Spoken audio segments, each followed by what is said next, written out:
Here are all the best books that I've read this year.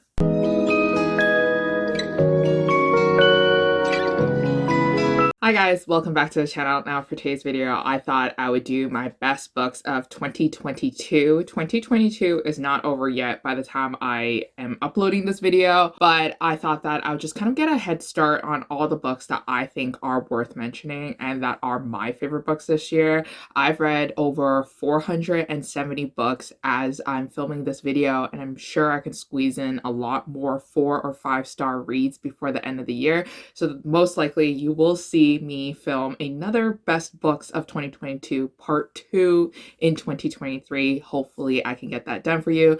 I definitely have ideas for a best historical romance video already because I've read a lot of historical romances. With all that being said, it's very exciting to let you guys know that this video is also sponsored by Harlequin Books. This is my second time working with the publisher, and I honestly adore Harlequin so much. I have a huge collection of Harlequin romances, and I'm so excited to bring you some of the best books from Harlequin of 2022 that you should read in 2023.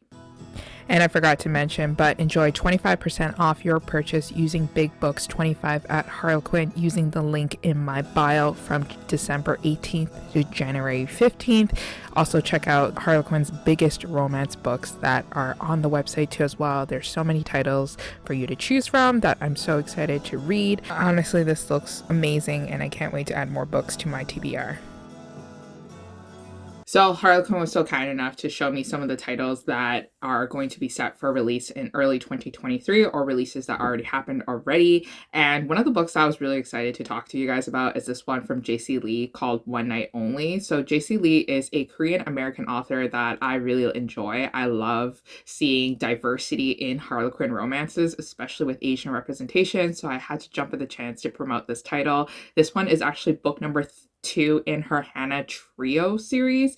So I never read book 1 yet, but this one sounds so good, mostly because it is surprise pregnancy. I love surprise pregnancy romances in Harlequin because they just do it so well. So this one involves our heroine who is a violinist and she is doing really great and she's really advancing her career. But then what happens is that she has one night of passion with this mysterious stranger and she ends up pregnant.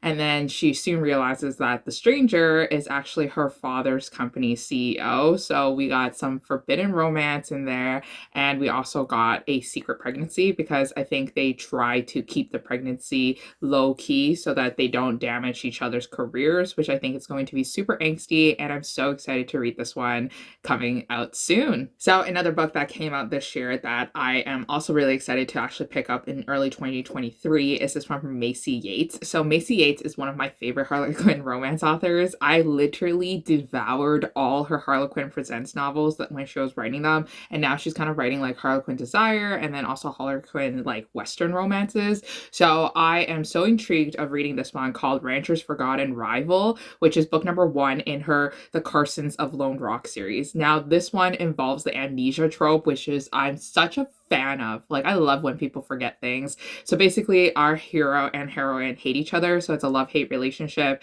and then she just wants to stay away from him most of the time, but then she finds him injured on her like plot of land and she quickly realizes that he forgotten everything, so she's there to help heal him and to help bring back the memories.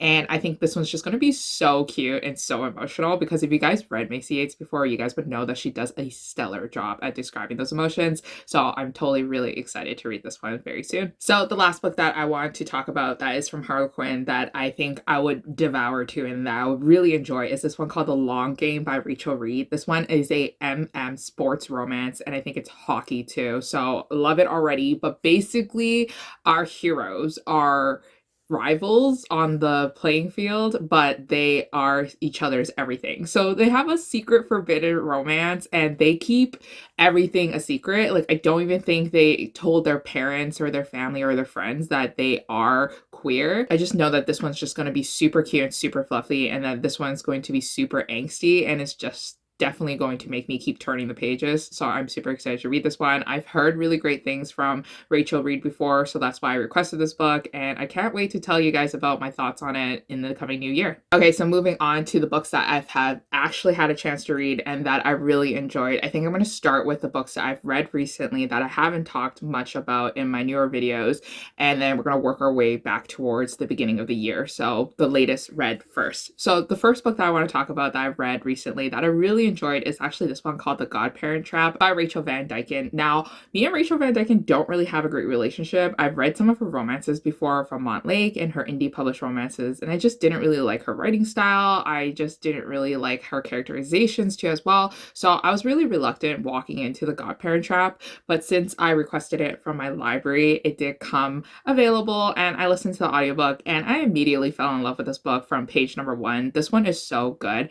This is like the same storyline as Life as We Know It with Katherine Heigl and the other guy that used to be married to Fergie, but then they had a divorce. So it was like that romantic comedy movie that I'm going to put right here. Basically, our two characters really hate each other, but they know each other all their lives simply because our heroine is best friends with our hero's younger sister. So they basically grew up with each other, but then what happens is that they grow up and then the sister marries and they all become best friends, and then tragedy strikes, and then now it's left with our hero and heroine taking care of like the sister and the sister's husband's children. This one was just a very emotional read that I really enjoyed. It wasn't as like heavy as I thought it would be because I really don't like heavy romances.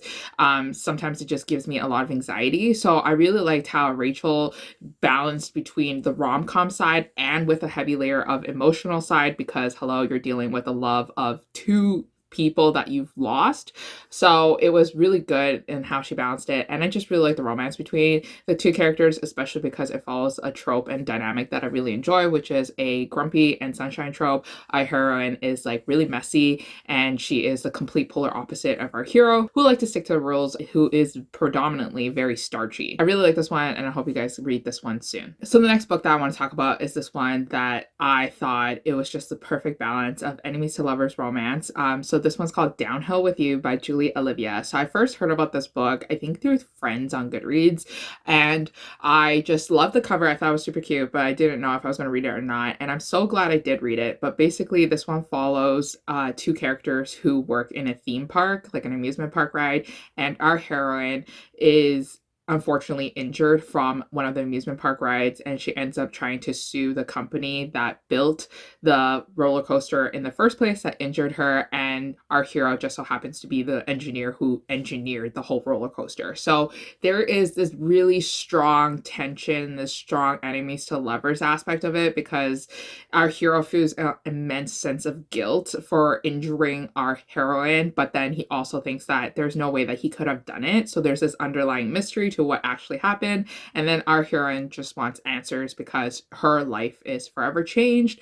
And it's like a taboo, forbidden romance too, because they're not supposed to like each other, but they end up working with each other on building new amusement park rides and they end up falling in love. I really like this one and I'm so excited to read more of this author's books in the coming year. So the next best book that I've read is also from Julie Olivia. This one's called The Fiction Between Us. So this one is a best friend's older brother romance. So our heroine really liked her best friend's older brother like growing up and in high school, but then something happened and then she immediately hated his guts because she was under the illusion that he contributed to her like tough childhood. And then our hero really liked our heroine too when they were children, but then he just never wore his heart on his sleeve. So he just never showed his true emotions. And then there's like this really long like battle between them because they were once friends, but then something happened that caused them to kind of like hate each other, but it's more like of a frenemies to lovers aspect. What happens is that they both work in the same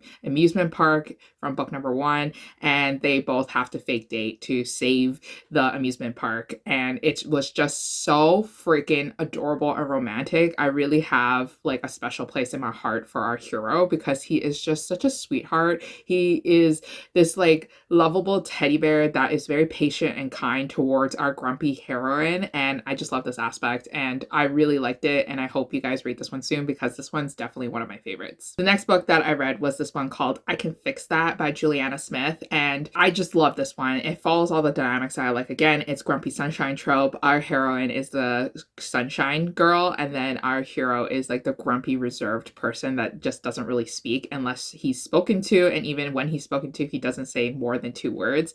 But basically our heroine is a young educator. She is a teacher for like younger students. I forget if she teaches like grade 1 or kindergarten, but it's definitely like very young kids, and she tries really hard for her job. So she tries to make the experience really good, and halfway through, like, her basically like her classroom and school and things like that, and her house really in general that she inherited from her grandmother falls apart, so she needs a fixer-upper. So then our hero comes in to try to save the day and try to patch up the holes in her life. They get to know each other more, they start liking each other, and it's just such a cute romance. Towards the end, we kind of figure out why our hero is very reserved, and my heart goes out to him. So I really enjoyed this one, and I'm really looking forward to reading more books from Juliana Smith. So the next book that I want to talk about is another one from Juliana Smith. I could just love this author. I found her books through Instagram because I've seen a lot of people post her books, but this one is called Baggage Claim. It's a holiday romance that I have a rating that I disagrees with Jessica from Peace Love Books, but that's not a surprise for both of us because we tend to just not like the same books.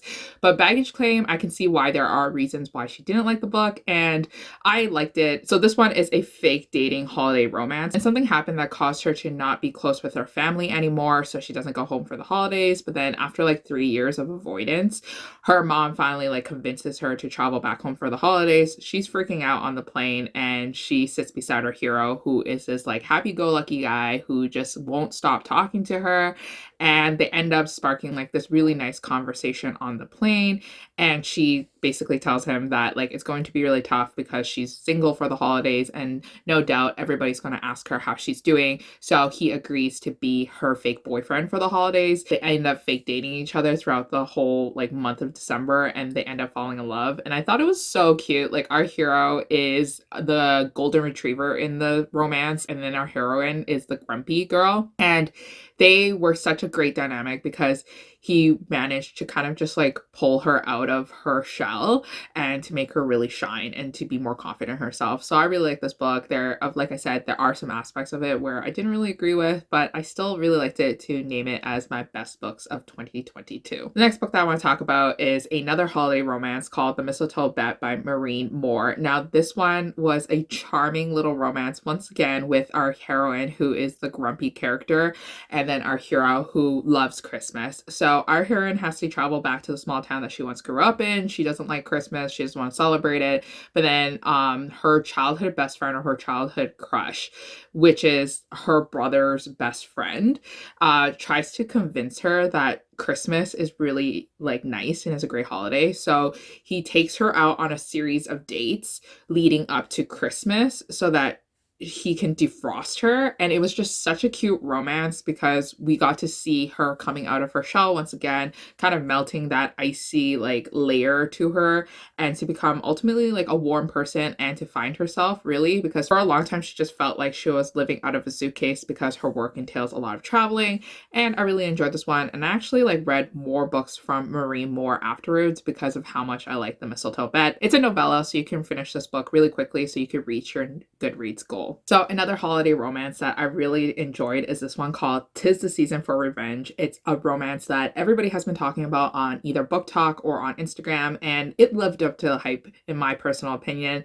This one involved a really sticky plot that I normally typically don't like, but I really enjoyed how this one was executed, mostly because our hero is just so sweet. So this one involves our heroine, who unfortunately is dating a scumbag, and she ends up getting dumped like 2 months before Christmas, and she is left heartbroken. So the one thing that she wants to do is to really enact revenge on her ex, and the way that she can do that is by basically dating his boss and showing up to the annual Christmas party that everybody always talks about. So she finds the boss on a dating app, surprisingly, like they just matched, and there goes starts her plan. So she plans to just kind of fake date the boss without the boss knowing, and then really irritate the ex at the party. But then what ends up happening is that the hero, being the ex's boss, is very sweet, very nice, really intelligent, really encouraging, really supports the underdog, and really is like loving of her. And he's just a perfect book boyfriend, and she ends up falling in love with him. And I really enjoyed it. And this one has definitely made me a fan of Morgan Elizabeth. I am definitely reading more of her books in the new year. So the next book that I want to talk about is this one called Sophie's Goes Lonely Hearts Club by Roselle Lim. Now, I love Roselle Lim's writing because it's just so smooth and intoxicating. Like, once you start the audiobook, you cannot stop because of her writing. It's just so addicting. So this one followed a storyline that I wasn't sure of if I was going to like, simply because it dealt with like 7 different characters. So Sophie Go is our main heroine. She is a matchmaker, and there's like some magical realism in the story. There's some magic involved because our heroine can actually see like the invisible strings that tie soulmates together. So that's what makes her a really good matchmaker, because she kind of like sense like what is a good match, who is a good match for who, and that's how she finds her success. But then the problem is that she doesn't really have a supportive family, which is something that is quite common in Asian families, I feel like, especially when you're pursuing a passion that is not typical. And just like overall, there was themes and topics about first generation immigrants and what you're expected to do for your family when you are finding success in a country that your family moved into. So I really like that representation and that discussion and that topic, and that's what made this book a 5 out of 5 stars for me. But what also like made it a 5 out of 5 stars for me was especially because we got to see these different characters find the love of their lives, and it was just so cute and so romantic. And then obviously Sophie also falls in love too as well. So the next book that I want to talk about is this one called Lucy on the Wild Side by Carrie Ree. And now this one I really liked, and it goes on to my best books of 2022 list because it follows a heroine who does a very unconventional job that I typically don't care for, and that I feared that I would not enjoy because I wouldn't connect with our heroine. That's what I feared. But I really liked it because our heroine is a zookeeper, and she is in love with her job. She loves taking care of animals, especially the gorillas and the apes and the monkeys and things like that. So she doesn't like the fact that a celebrity son is coming to the zoo to compete with her to take the main permanent position of a zookeeper. So it's really stiff competition. So there is a enemies to lovers, love-hate relationship between the 2 characters. And then also like diving deeper into the characters themselves, they have reasons why they are built the way that they are built. So it could get a little bit heavy sometimes, but overall really enjoyed it and really liked how it was executed. Going with the theme of good representation, I have to put The Boy with the Bookstore by Sarah Ishavar Smith on this list because it was just a really good, sweet romance with really great Asian representation. I talked a lot about this book in some of my videos already, but it's definitely something that I want to keep advocating towards. So basically, our heroine deals with the fact that her family has been conned, and her family got tricked and lost a lot of their money. So now her family does not have retirement money. So it's really the family depending on her to make money so that they can live a comfortable life when they retire. So our heroine is very selfless, and she opens her bakery closer to the family, and then her family feels this immense sense of guilt for putting her in a situation where she cannot be free, and that there's this more burden put on her because of the mistake that they made. So the family is very caring, very sweet, very gentle with her, and then always tries to help her out with the bakery. I just really like the family dynamic of the story and how like Asians are when it comes to money, and how that was explained in the book. And then obviously, of course, there is this like enemies to lovers romance that occurs where our heroine falls in love with the boy who owns the bookstore across the street. What ends up happening is that they both have to share a storefront space together, and obviously like they butt heads a lot because the storefront can only be so big, and his books are kind of like in the way of her baked goods. And it was just such a fun read overall with really great Asian representation. So the next book that I want to talk about is this one called The Decoy Girlfriend by Lily Val. I talked about this one already, but this one is a celebrity romance that managed to convince me to maybe like celebrity romances. Basically, our heroine looks really like this like celebrity. and she pretends to be the celebrity sometimes because she's bored with her life. So she dresses up like the celebrity, she acts like her the celebrity, and then she goes to like all these fancy restaurants and clubs to get like free stuff and to kind of like take a break from her boring life. What ends up happening is the celebrity finds out, and the celebrity makes a deal with her and basically asks her to pretend to be her for a period of time so the celebrity can take a break from the celebrity life. She reluctantly agrees, but then a part of the contract comes that she has to pretend to date this male actor. So they pretend to fake date, and then obviously things get messy when emotions are involved and they fall in love with each other. I really like this one because it was just like a really lighthearted rom-com that I felt like I devoured really quickly. So I think you guys will love it too. Next book that I want to talk about is this one called Love on the Brain by Ali Hazelwood. Honestly, like me and Ali Hazelwood, like sometimes like the hype is just too big and I get like a little bit nervous with Ali Hazelwood's books because The Love Hypothesis, while it was good, I didn't think it was like amazing and I only gave it a 4 out of 5 stars. But Love on the Brain definitely like solidified the reason why I think the hype is there, because I just freaking love this dynamic. It was an enemies to lovers romance involving our heroine and basically the prof, or like this TA or something like that. And it's not a forbidden romance because I think it's okay for the university for them to date. But it was just such a cute romance because he was the type of character that would express his emotions, but express his emotions poorly and then make the heroine hate him. But in reality, he is like head over heels in love with her, but he just doesn't know how to express it. And it was just like the cutest freaking thing ever. I really enjoyed this one. You probably already read it too, and you probably already enjoyed it. So leave a comment down below if you read it and you loved it. So the next book that I want to talk about is this one called The American Roommate Experiment that I feel like a lot of people have read already too, but I really enjoyed this one, especially because I didn't really like The Spanish Love Deception, which I gave it 3 out of 5 stars last year, and I didn't think it lived up to the hype, but this one definitely did. It was a friends to lovers romance that I typically do not like. I don't like this trope that much. It has to be like childhood friends to lovers for me to like it, but this one's friends to lovers romance basically involves our two characters who are forced to share the same apartment together, and obviously because of forced close proximity they become friends, they get to know each other more, and then they start dating. It was such a cute romance, and I really am excited to read more of Elena Armez's books in the future. I don't know if like her next book has been announced yet because I don't really follow authors that much, but I'm excited.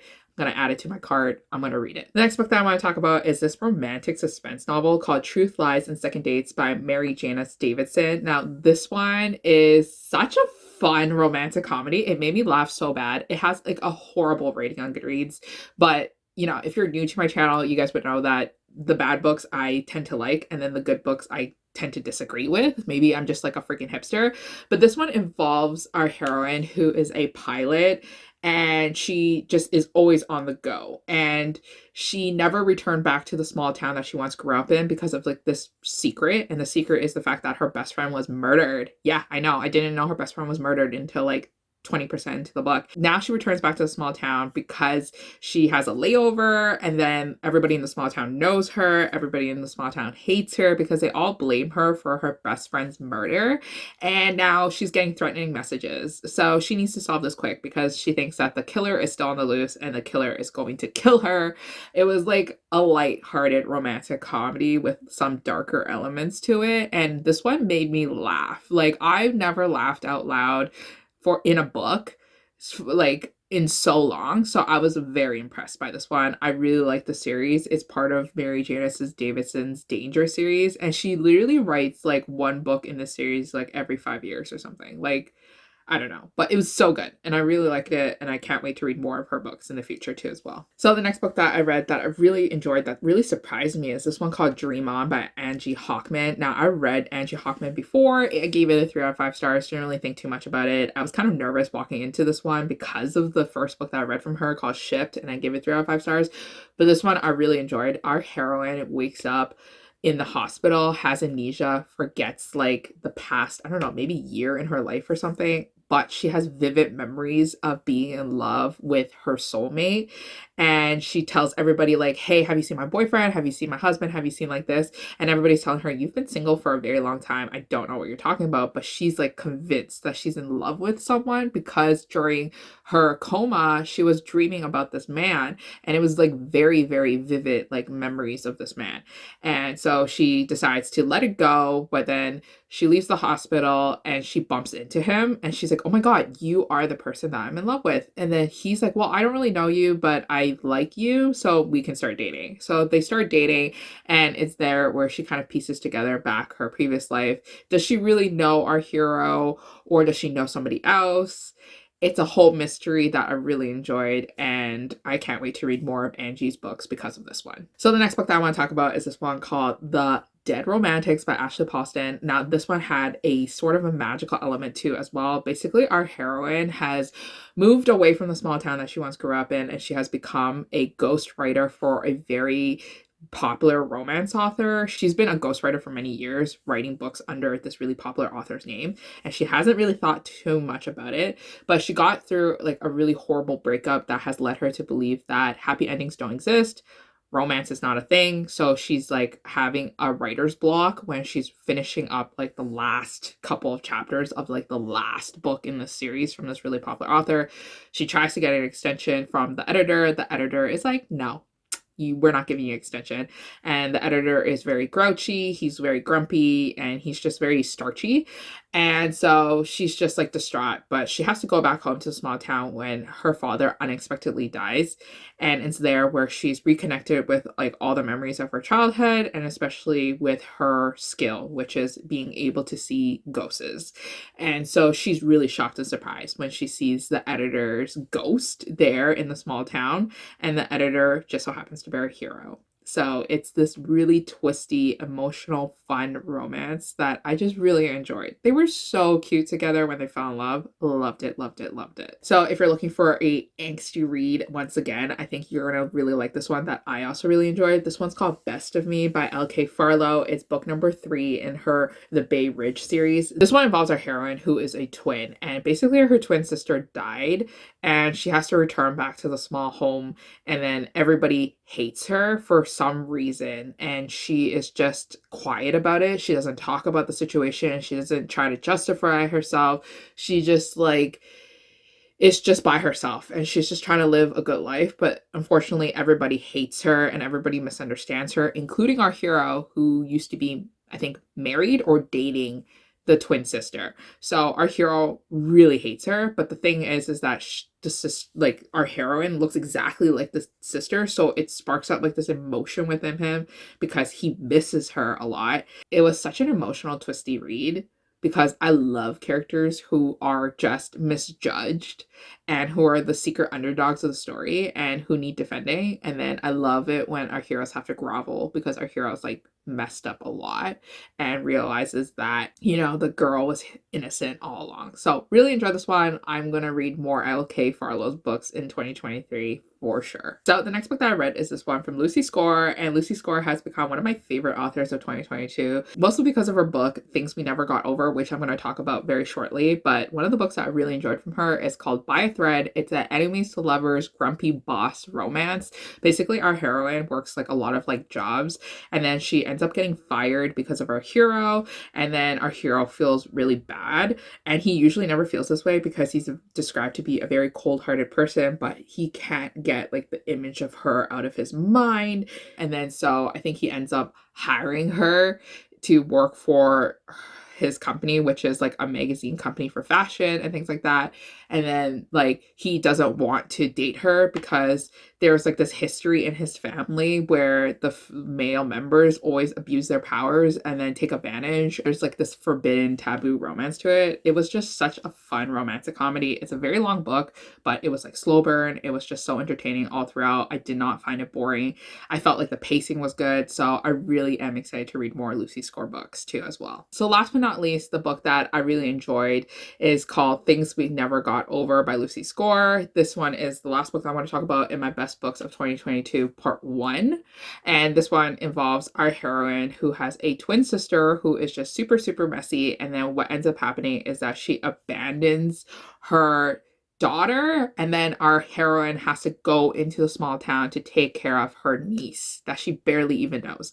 And everybody is like, oh my god, you look exactly like your twin sister. And our hero thinks that way, so our hero ends up like hating her from the start because he thinks that she is the mom, but then in reality she's not. So then there's this like enemies to lovers aspect of it, and then our hero is the grumpy, starchy type of character who says, I don't want to deal with anything with your family. Your family is like super messy. Don't involve me. But then he like starts doing things anyways and starts being there for the niece and like supporting her all the way. And it's just such a cute romance because our heroine is really trying to figure herself out too, but then now it's harder because she has to take care of another human being and who is like a teenage girl too as well. So that gets more complicated. But it was such a fun read, and I literally cannot wait for her second book in the series in the Knock Me Out series, which is coming out early next year, I think. So I'm going to get my hands on that, and then I'll let you guys know my thoughts. But anyways, that is it for all the books I want to talk about for part 1 of my best books of 2022. Hopefully you guys have a lot of books to add to your TBR, including the ones from Harlequin. I'll see you guys again in a new video, and be sure to look out for part 2 of my best books of 2022, and also my best historical romance books of 2022. I'll see you guys again.